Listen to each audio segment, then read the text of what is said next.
சனாதன தர்மம். அவ்வியக்தம் அழியாதது என்று சொல்லப்படுகிறது. அதை பரமகதி என்று சொல்லுவார்கள்.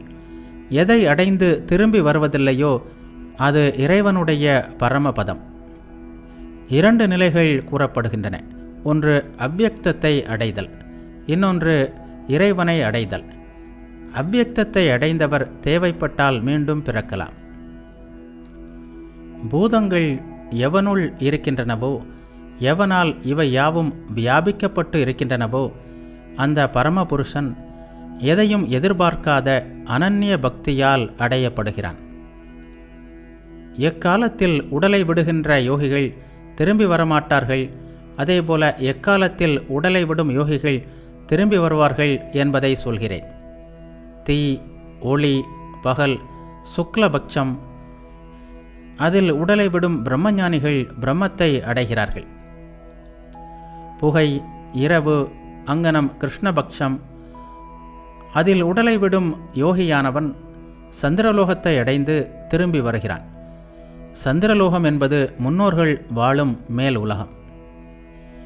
ஒளியும் இருளும் ஆகிய இவ்விரண்டு வழிகள் இயற்கையில் என்றென்றும் உள்ளன. ஒன்று மீண்டும் பிறவாமைக்கு அழைத்து செல்கிறது, மற்றொன்று மறுபிறப்பை தருகிறது.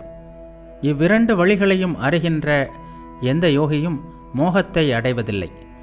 ஆகையால் எப்பொழுதும் யோகத்தில் நிலைத்திருப்பவனாக இரு.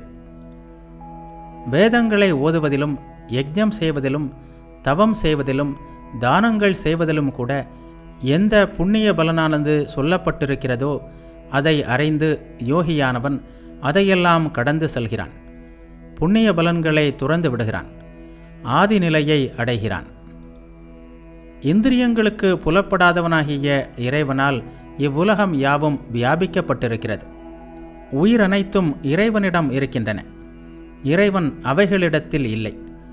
எப்பொழுதும் எங்கும் சஞ்சரிக்கின்ற பெரும் காற்று வானத்தில் நிலை பெற்றிருப்பது போன்று பூதங்களெல்லாம் இறைவனிடத்தில் இருக்கிறதென்று தெரிந்து கொள். எல்லா பூதங்களும் கல்ப முடிவில் பிரகிருத்தியை அடைகின்றன. மறுபடியும் கல்பம் துவங்கும்போது அவைகளை இறைவன் தோற்றுவிக்கிறான்.